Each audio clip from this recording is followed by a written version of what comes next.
Hello Kavya. Parvati, இப்போ பாட்டிக்கு எப்படி இருக்கு? பாட்டி இப்போ கண் முழிச்சிட்டாங்களா? உங்ககிட்ட பேசினாங்களா? டாக்டர் என்ன சொன்னாங்க?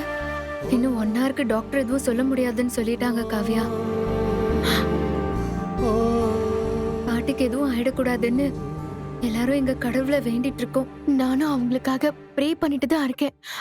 அவங்களுக்கு ஒண்ணும் ஆகாது. பாட்டி இந்த ஏஜ்லயும் ரொம்ப ஆக்டிவா இருக்கிறவங்க. ஈஸியா ரெக்கவர் ஆயிடுவாங்க.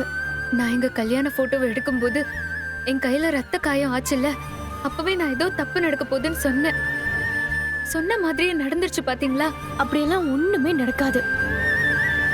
பாட்டி கண்டிப்பா குணமாகி வீட்டுக்கு திரும்பி வந்துருவாங்க. நீங்க தைரியமா இருங்க. சரி, ஓகே.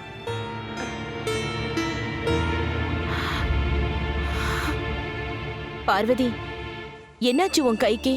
ஏதோ ரத்த காயம்னு சொல்லிட்டு இருக்க. ஆமா அத்தை, மத்தியானம் கல்யாண போட்டோ வச்சு பாத்துட்டு இருந்தேன். அந்த ஃப்ரேம்ல இருக்க ஆணி பட்டு கையில ரத்தம் வந்துருச்சு.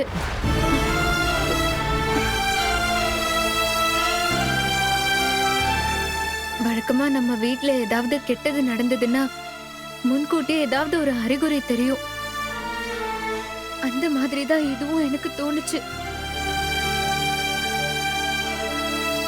அப்பா எதுவும் நடக்க கூடாதுன்னு நினைச்சிட்டு இருந்தேன். நடந்துருச்சு. எனக்கு ரொம்ப பயமா இருக்கு. அண்ணி, என்ன அண்ணி? எப்பவுமே நாங்க எல்லாரும் கவலையா இருக்கும்போது நீங்க தான் ஆறுதல் சொல்லுவீங்க. நீங்க தானே அண்ணி பாசிட்டிவாவே பேசுவீங்க. இப்ப என்ன அண்ணி, நீங்களே எப்படி உடைஞ்சிட்டீங்க? பாட்டிக்கு ஒண்ணும் ஆகாது அண்ணி. ரெக்கவர் ஆகி எங்க கூட வந்து ஜாலியா விளையாடுவாங்க பாருங்க. அடுத்த வாரம் நாங்க சினிமாக்கெல்லாம் வேற பிளான் பண்ணிருக்கோம். அவங்க வந்துருவாங்க அண்ணி. ஒண்ணும் ஆகாது பாட்டிக்கு.